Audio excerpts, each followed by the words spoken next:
Assalamualaikum warahmatullahi wabarakatuh. Perkenalkan, saya Marcella Buheli, Prodi Keperawatan, Fakultas Ilmu Kesehatan Universitas Muhammadiyah Gorontalo.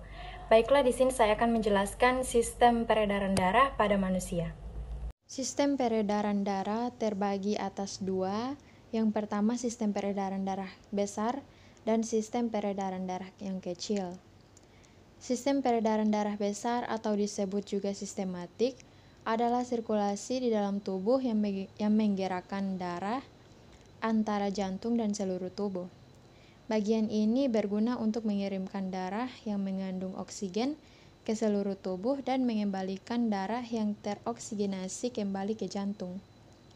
Darah yang mengandung oksigen akan memasuki atrium kiri dari vena pulmonalis.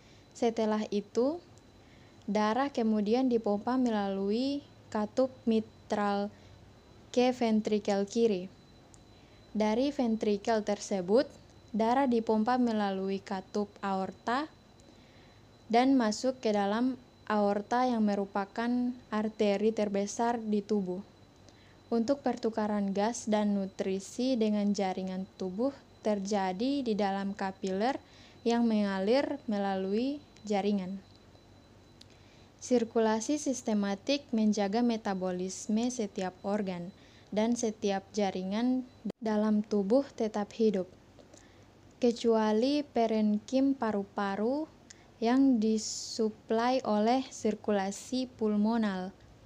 Sirkulasi sistematik secara keseluruhan adalah sistem tekanan yang lebih tinggi dibandingkan sirkulasi pulmonal.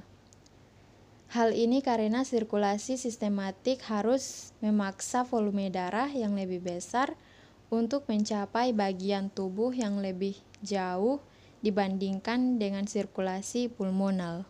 Yang kedua, sistem peredaran darah kecil atau pulmonal adalah sirkulasi yang berguna untuk menggerakkan darah antara jantung dan paru-paru. Hal ini berfungsi untuk mengangkut darah yang tidak mengandung oksigen ke paru-paru untuk menyerap oksigen dan melepaskan karbon dioksida. Darah yang sudah diisi oksigen akan mengalir kembali ke jantung. Di paru-paru, darah mengalir melalui kapiler di alveoli yang merupakan tempat terjadinya pertukaran gas untuk menghilangkan karbon dioksida dan menambahkan oksigen ke darah. Darah yang sudah terisi oksigen kemudian meninggalkan paru-paru melalui vena pulmonalis yang mengembalikannya ke atrium kiri agar sirkuit pulmonal. Saat sirkuit pulmonal berakhir, maka sirkuit sistematik dimulai. Nah, itulah penjelasan mengenai sistem peredaran darah besar dan kecil yang perlu kamu ketahui. Hal tersebut juga membuat kamu paham tentang cara darah mengalir di dalam tubuh dan bagaimana oksigen bisa disimpan ke dalam darah, lalu menyebarkannya ke seluruh sel di dalam tubuh. Terima kasih.